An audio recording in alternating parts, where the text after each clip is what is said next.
Hi, my name is Rebecca Lee, and I co-wrote this book, The Mercury Detoxification Manual, with Andy Cutler, PhD. And last week I did a talk about the 250 and more symptoms that mercury causes. Other poisons only cause one or two symptoms, and Andy gives some examples like cyanide and carbon monoxide, ozone, and hexavalent chromium in the book. But mercury is more like the death from 1,000 cuts. Although mostly you don't die, you just go slowly mad or get dementia or MS or something like that. This talk is some general remarks about diet, which is the most profoundly useful thing you can do to control any of these 250 different symptoms you have wound up with, or at least some of them.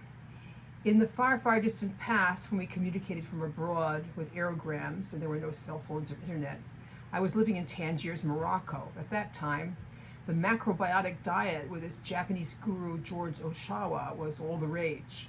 One equally young person described to me how she had been eating brown rice and gromazio according to the protocol, but fell from grace, broke her discipline, and ate a cheeseburger. The repercussions were immediate, and she got sick. At the time, this caused me to hoot with derision behind her back. Now I realize that this hooting was religious intolerance on my part. Beliefs about diet, what we should and shouldn't eat, are close neighbors of religious convictions. The big established religions have got all kinds of diet rules for certain, but even non-religious people will get evangelical about food. There are the raw foodists, the fruitarians, the vegans, the carnivores, the pescatarians, the ketogenic people. It's a whole landscape of religious beliefs sometimes. People will espouse one way of eating and pontificate on the internet. They even get angry. It's really astounding. People who have been poisoned by mercury tend to have all kinds of digestive issues. We have people who show up in our groups who have been reduced to eating only 2 or 3 things because they are so sensitive to the ordinary chemicals that are in food. And eating foods to which you are sensitive can cause symptoms ranging from indigestion to psychological problems. Toxic people have impaired metabolisms, but how they react to whatever chemical they encounter will be mercurial, so to speak. Some people can eat anything, while others are reduced to hardly eating anything at all, and they lose weight. Andy Cutler used to say that following a careful diet can be the most profound thing a person can do to control symptoms.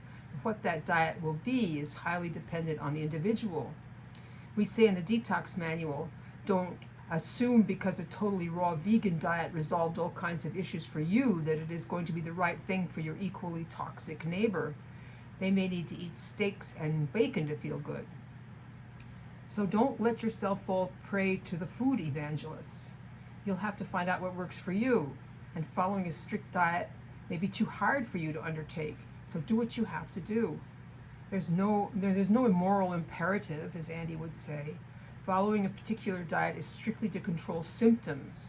It is not going to cure you of anything. What is going to get you better and hopefully make you able to eat whatever you want without repercussions is getting the mercury out of your body, and that you accomplish by chelating. So thank you for listening. Please like and share and all those good things.